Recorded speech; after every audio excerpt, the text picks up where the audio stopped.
Assalamualaikum warahmatullahi wabarakatuh. Halo, saya Valen Eka Prastia. Pertama, saya akan membahas tentang mengapa guru dikatakan sebagai pekerjaan profesi. Secara etimologi atau dalam KBBI, pekerjaan dapat diartikan sebagai kegiatan atau usaha manusia untuk memperoleh penghidupan dalam rangka mendapatkan nafkah atau upah. Sedangkan profesi itu merupakan pekerjaan yang membutuhkan keahlian khusus di dalam bidang atau rumpun ilmu yang dijalaninya. Jadi, segala profesi merupakan pekerjaan dan belum tentu semua pekerjaan itu adalah profesi. Syarat-syarat pekerjaan dapat dikatakan sebagai profesi yaitu mempunyai keahlian di dalam bidang ilmu, rumpun ilmu tertentu, kemudian keahlian tersebut diperoleh melalui pendidikan resmi dan mendapat sertifikat resmi, misalnya ijazah. Yang selanjutnya adalah teori-teori yang digunakan di dalam pekerjaan tersebut baku, artinya universal, antara profesi satu dengan profesi lainnya itu sama. Kemudian mempunyai instansi resmi dari pemerintah, serta mempunyai kode etik atau aturan yang resmi yang mengikat seseorang ketika memperoleh pekerjaan profesi tersebut. Guru dikatakan sebagai pekerjaan profesi karena guru ini mempunyai bidang keahlian tertentu, rumpun ilmu tertentu, yang seseorang lain tidak bisa begitu saja. Untuk mendapatkan profesi guru ini harus melalui pendidikan resmi, proses yang panjang.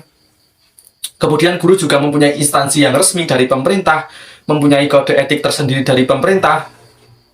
Teori-teori yang digunakan juga baku, universal, artinya antara guru satu dengan guru lain ini teori yang digunakan sama.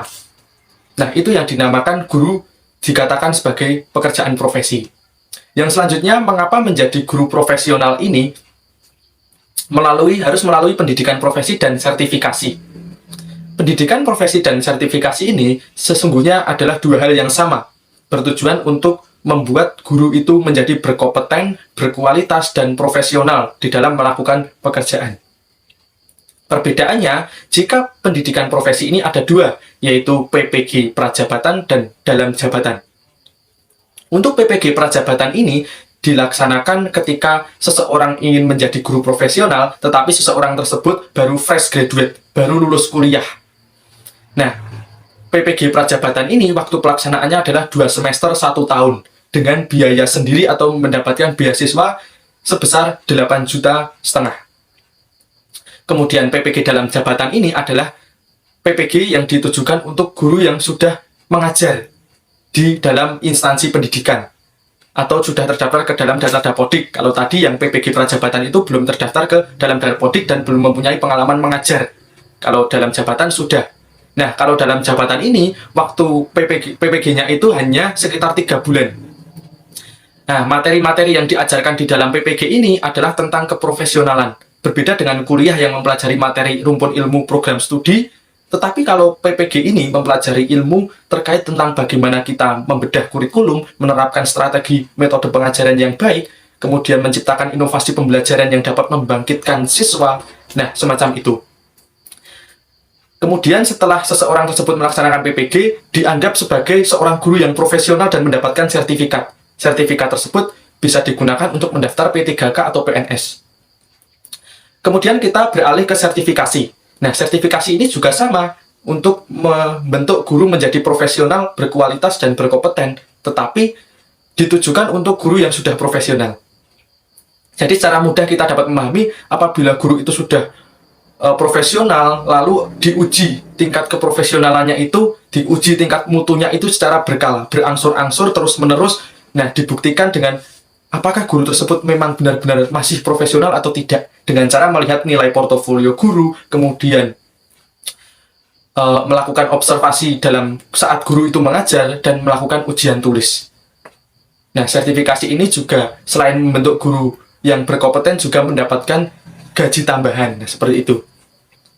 Jadi dalam membentuk guru profesional itu tentunya harus melewati beberapa tahap tersebut supaya guru tersebut bisa teruji. Nah, setelah itu saya juga akan membahas tentang mengapa di dalam karir guru terdapat jabatan jenjang karir. Nah, tentunya dalam instansi P3K atau PNS itu terdapat 2 jenjang karir, yaitu jabatan fungsional dan jabatan struktural. Kalau jabatan fungsional ini, jabatan yang ditujukan untuk seseorang yang memegang kekuasaan dalam melayani masyarakat. Contohnya guru, dosen, kemudian perawat, dan lain-lain. Apabila jabatan struktural ini ditujukan untuk pejabat instansi seperti kepala staf, kemudian kepala daerah, kepala pusat, kepala instansi daerah, sekretaris daerah, kepala biro, dan lain-lain. Nah, saya akan membahas tentang jabatan fungsional guru. Jabatan fungsional guru ini ketika seseorang sudah dilantik menjadi guru P3K atau PNS dibagi menjadi 4 golongan. Yang pertama adalah guru pertama, mempunyai pangkat yaitu 3A dan 3B dengan angka kredit 100-150, dan yang kedua adalah guru muda dengan pangkat 3C dan 3D dengan angka kredit 200-300, dan yang ketiga adalah guru madya dengan pangkat 4A dan 4B dengan angka kredit 400-700, kemudian yang terakhir adalah guru utama dengan pangkat 4B dan 4D. Nah, guru utama itu mempunyai angka kredit 850-1050. Nah, tentunya adanya pangkat tersebut juga akan berpengaruh terhadap gaji yang diterima guru. Ketika seseorang itu pangkatnya rendah, maka gajinya juga rendah. Ketika seseorang pangkatnya tinggi, gajinya juga akan tinggi. Nah, di dalam memperoleh kenaikan pangkat tersebut, guru harus memenuhi angka-angka kredit. Angka kredit ini diperoleh dari bagaimana guru itu melakukan inovasi, melakukan seminar, melakukan kegiatan yang sifatnya itu dapat memberikan prestasi. Nah, itu dapat menaikkan angka kredit. Misalnya, melalui pendidikan S2 misalnya seperti itu. Kemudian melalui PKB tadi, mengikuti seminar atau mengikuti kegiatan prestasi di dalam sekolah, dan melalui pekerjaan tambahan, misalnya menjadi pengawas ujian, kemudian pengawas guru sekolah. Nah, itu juga dapat meningkatkan angka kredit dari guru tersebut. Nah, ketika ada angka kredit yang naik itu menjadikan guru tersebut naik pangkat.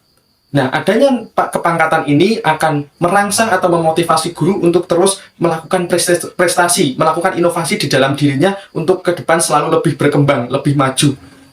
Sehingga guru tersebut akan berusaha untuk menggali potensi di dalam dirinya supaya terus menjadi guru yang berkualitas. Nah, itu fungsinya jenjang karir dalam guru. Mengapa guru harus melakukan pengembangan diri melalui berbagai aktivitas pengembangan? Nah, ini berkaitan dengan ketika seseorang sudah menjadi guru profesional, diharapkan seseorang tersebut tidak hanya diam dengan apa yang ia peroleh, dengan ilmu-ilmu yang sudah dia dapat, tetapi guru tersebut dapat mengembangkan inovasi kreativitas melalui berbagai kegiatan lomba, seminar, atau pelatihan-pelatihan yang dapat mengasah kemampuan pengetahuan di dalam guru tersebut. Hal tersebut bertujuan untuk meningkatkan kompetensi atau kualitas guru di dalam melakukan pengajaran kepada peserta didik. Karena dengan berbekal ilmu pengetahuan yang cukup, kemudian inovasi-inovasi pembelajaran, guru dapat menerapkan inovasi tersebut ke dalam metode pembelajaran yang baik kepada peserta didik dan berdampak kepada kualitas atau mutu peserta didik tersebut. Nah, peserta didik yang berkualitas ini juga akan berdampak kepada kualitas sekolahnya. Nah, kesimpulannya bahwa pengembangan di dalam guru itu harus dilakukan secara terus-menerus yang berguna bagi guru sendiri maupun peserta didik atau dalam pengembangan mutu di dalam sekolahnya. Selain itu, guru yang berkualitas dapat digunakan untuk mengisi nilai angka kredit, dan angka kredit tersebut dapat digunakan untuk mengikuti kenaikan pangkat di dalam jabatan. Nah, ini akan berguna untuk kesejahteraan guru karena gajinya juga akan tambah. Dan yang terakhir adalah bagaimana guru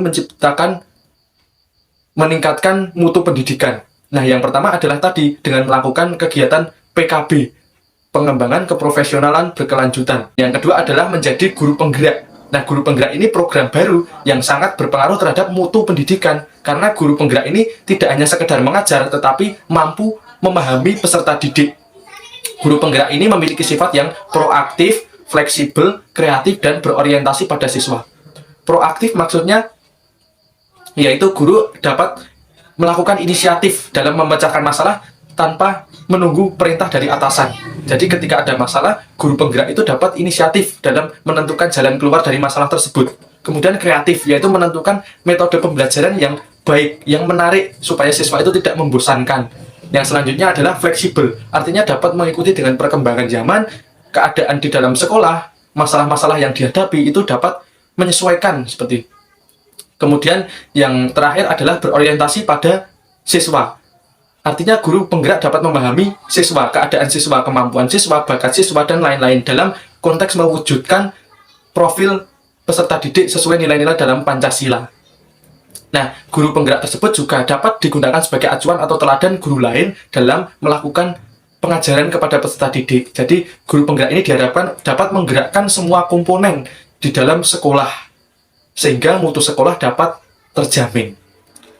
Nah, itu saja yang dapat saya sampaikan. Saya akhiri billahi taufiq wal hidayah. Assalamualaikum warahmatullahi wabarakatuh.